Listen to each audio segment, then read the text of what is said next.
This is the 2024 Africa Twin Adventure Sport DCT model, and this is my one-year review. Stay tuned.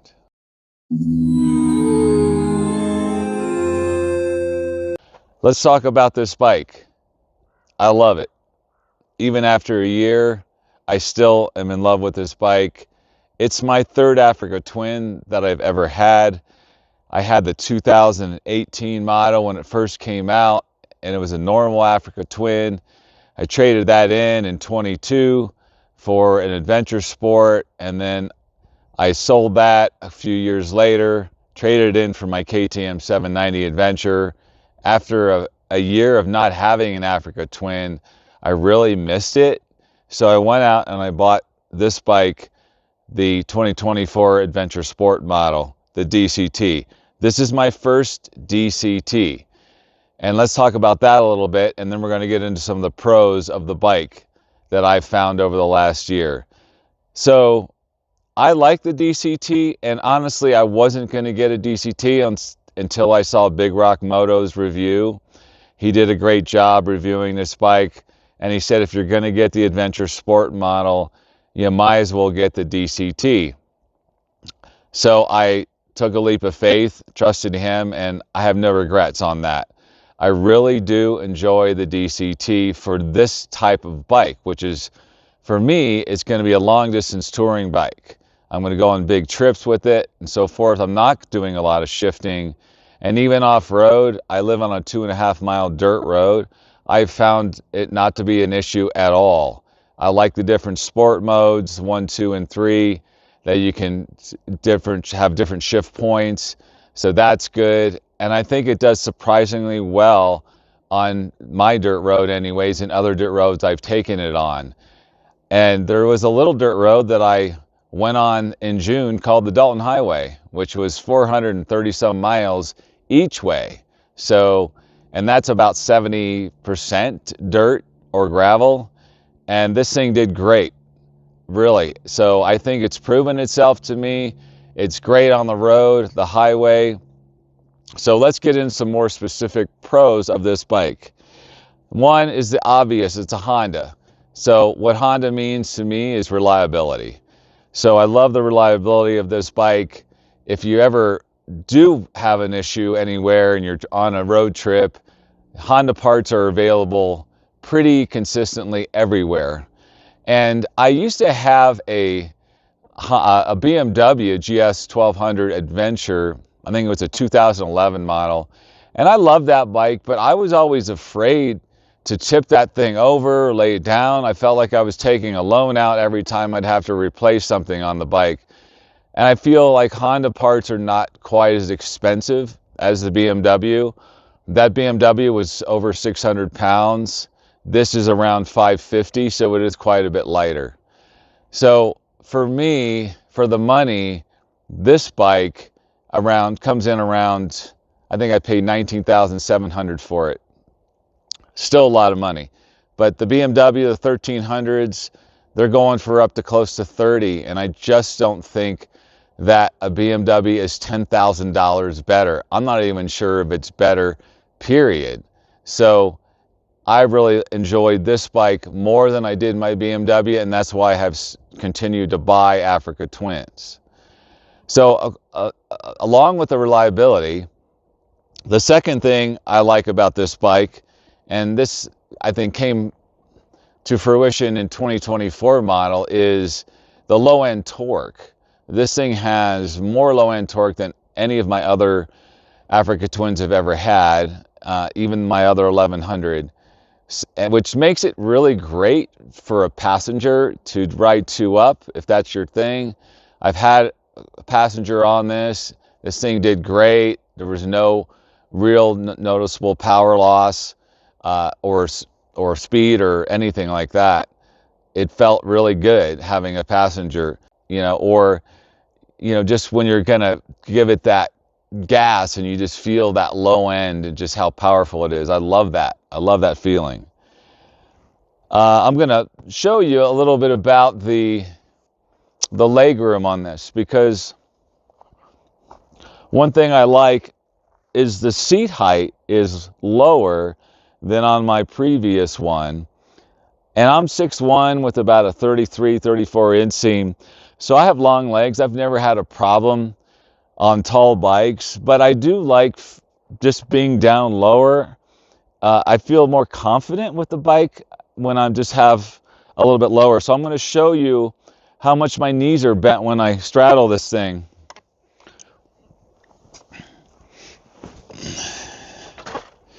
So look at that. I mean, look how much my knees are bent, and I'm flat footing on both sides. So I feel like lower to the ground, which I think is probably psychological.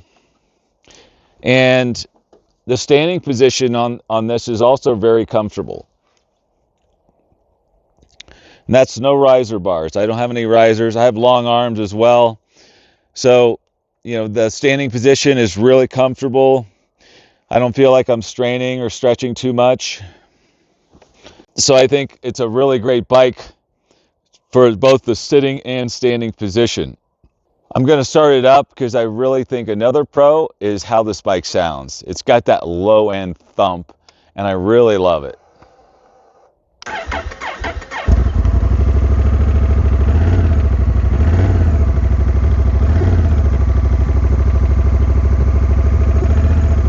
It's got that thump, thump, thump, thump, thump.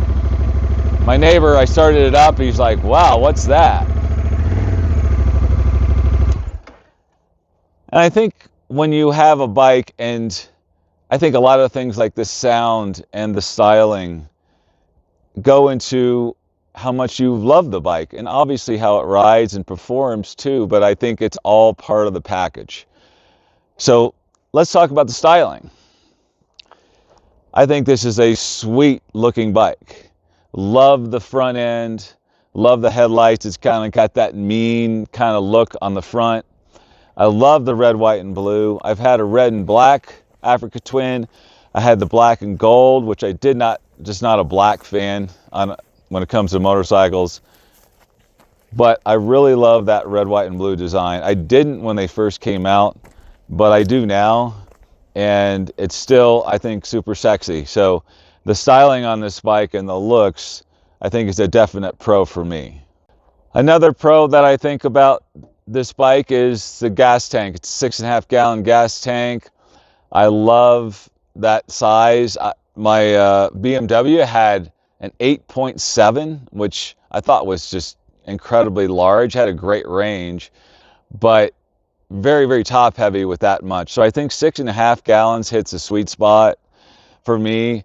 You can get close to 300, 275, 300 range on it, which I think is more than enough. I'm usually stopping on long trips around the 150 mark, sometimes 200. Then I want to get off and just take a break anyways. So I think 6.5 gallons hits a sweet spot in terms of how much fuel you're going to need. The other pro I would say is the 19-inch front wheel. I don't really notice a difference off-road with it, like a lot of people have speculated, like it's going to make that big a difference. I don't do really aggressive off-road riding with this, other than dirt roads, gravel roads, fire roads. I'm not riding single track on this or going over big logs or obstacles. So it's not a big deal for me. I love how it handles on road though. I do notice a difference in the cornering and the handling of the bike as compared to the 21-inch front wheel. So I think it does improve that handling and the cornering when you're going in and out and your twisties and all that. So I'm glad they went to the 19-inch, and I still think this is just as capable as my other 2022 Adventure Sport model. I want to talk about the fork shield. So the fork shield is something that I've had on my last two Africa Twins. Since they redesigned the front and the fairing, I don't feel like I've needed a fork shield. I feel like there is still a little room around the handlebars and the forks, but I don't feel the wind coming up and pounding me in the head or buffeting my helmet at all. I just don't notice it like I did on the other one. So I think they have done some improvements on the design. So I went all the way to Alaska, Arctic Ocean and back, 7,800 miles with no fork shield, and it was fine. So let's talk about how this bike held up on that trip. This thing was great. I loved every second of it. And it was great on the road. It did well on the Dalton. I think if I were going to do it again, I would love to have this to take all the way to Fairbanks, and I would probably want a little something smaller for the Dalton Highway that's a little bit lighter and a little more agile. Maybe like my 790 Adventure over there, I think would be better. Maybe a little more aggressive tires, because you get into mud, you get into gravel, you get into some loose dirt, and get some wet conditions. And the tires I have on this are great. They're the Motaz GPS Tractionator tires, and I think they're great tires. They're great 50/50. They last a long time. But if you're just looking at the Dalton exclusively, you know, probably swapping out tires would be better. But they did the job nonetheless, and the bike did the job. And I really felt like I came away a more confident rider after being on this and getting to know this bike really well. When you do a ride like that off-road and that many miles, you really get to know your bike really, really well. And I felt like my dirt road, even though I did lay the KTM down on it back in the spring and fracture some ribs, my road doesn't scare me at all. And it's unmaintained, and it's got some potholes and some big, you know, ruts and ripples in it, which can make it kind of dangerous in washing out your front tire. But I just feel like this bike feels really stable on the dirt. I don't know how to explain it. Even more stable than my KTM for some reason. I think the way it's balanced, maybe, it's just doesn't feel its weight, what I would say. Let's talk about some of the mods I've put on this. The first thing I did was replace this windshield, and I think this is going to be in my con category as well. The stock windshield just really lacks coverage, and you do get some wind all the way up your arm on both sides and your shoulders. This is the WRS Capanord, which I think is a big improvement over stock. And I think right now I'm probably getting maybe some wind from here up, but all this is wind free on both arms. So it's still not perfect, but it is better than what I had. So I think that's been a really great mod to add to the bike to give you a little more comfortable and keep some of the wind off you. I put some of these pegs on here. These are the EVO aluminum pegs, and I think they're much wider than stock, which I like. And I like that they're red because I think they look cool. That's always important. So definitely a good upgrade over the stock pegs. And up here, if you can see this, I put shock socks. So I have shock socks on all my bikes, and I had these on the whole way to Alaska and back, and no fork seal issues. The Dalton's notorious for having fork seals leak because just all the grit and the grime that you're going to get. And I think those are great. A lot of people say that they trap the dirt underneath. That's not been my experience. They're Velcro. They pull right off. You can clean them really easily and put them right back, let them dry, put them right back on, and it's clean. It looks clean under there. So I think these kind of, the shock socks, I have them on my KTM and my KLX, and I think they're a really good, cheap upgrade. The other mod that I did, this is the stock seat, and I'm going to put this in the pro category just because I think for a stock seat, it's pretty good. I'd say above average. I did use my Corbin seat all the way to Alaska and back because I have it. I bought it several years ago, but I'm going to ride this the rest of the time unless I'm on a big trip, and I'll switch it to the Corbin. So I think it might be worth, for if you're going to do those kind of miles, maybe getting in a little bit better seat. I think the Corbin, like I said, has been great. I put the, this is the Touratech pannier rack on it, and I've had these Touratech Zega Pro cases for about 8 years, and they've been great. I have the side boxes as well. When I went to Alaska, I had the backcountry panniers from Moscow Moto on there because I wanted soft bags just in case I laid it down, which thankfully I did not. But I just felt like if I went down, I would rather go down on a soft bag than a hard bag. These have been great. No issues with this. I would say at the end of the day, these are really well worth your money for if you're going to invest in some hard cases. There are lots of hard cases out there, a lot of good ones. They're not cheap. I think this back box was around 550 bucks just for the box, but they last forever. So, you know, you pay once, and these should last you until you're done riding. Your days are done riding. That's what I'm thinking anyways. And same with the soft bags I bought. I'll never have to buy another pair of soft bags. Other mods, I put these tank pads on here. I've never had this before, so I'm trying it out. And I put one up here as well, but where the tank bag goes. This is a notoriously area that gets scratched, is right here below the gas cap. Always gets scratched on all my bikes, so I figured I would just put one there, and that way when I put the tank bag on, it's not going to scratch it up. No matter what tank bag you got, it's going to scratch on some point, unless you have some kind of protection. Some people put like a clear film on there. You can do that as well to protect it. And then I put these crash bars on. These are the Southwest Mototech bars. It's the second Africa Twin I've had these on.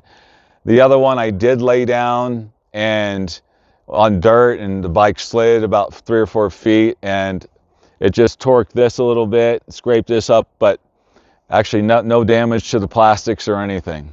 So I was really thankful. Let's talk about some of the cons. So like I mentioned, the first one would be the stock windshield. This is not the stock. So I would say get something with better coverage if you're going to be doing really, really long trips. Another con is just the weight. This is a heavy bike. It's 550 pounds. The DCT models, I think 25 or 30 pounds heavier than the normal Adventure Sport model.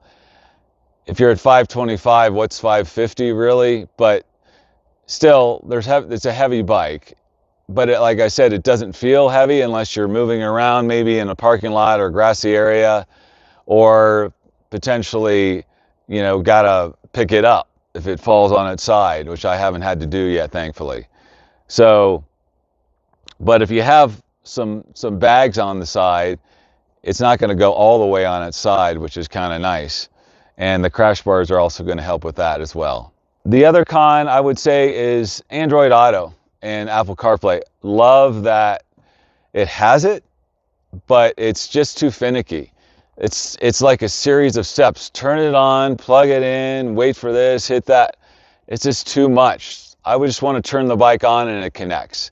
That's how my truck is. That's how I would like it to be. So at the end of the day, I think Honda can do better on that and the connectivity part. When it's working, it's great.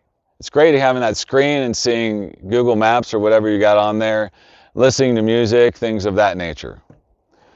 And the other con I would say is on this switch here on the left, it's got lots of buttons. There's no backlighting. So if you're in the dark, you really have to use the force to feel around where all the buttons are and everything. If you know it by heart, maybe it's not such a big deal, but it would be nice just to have some backlighting.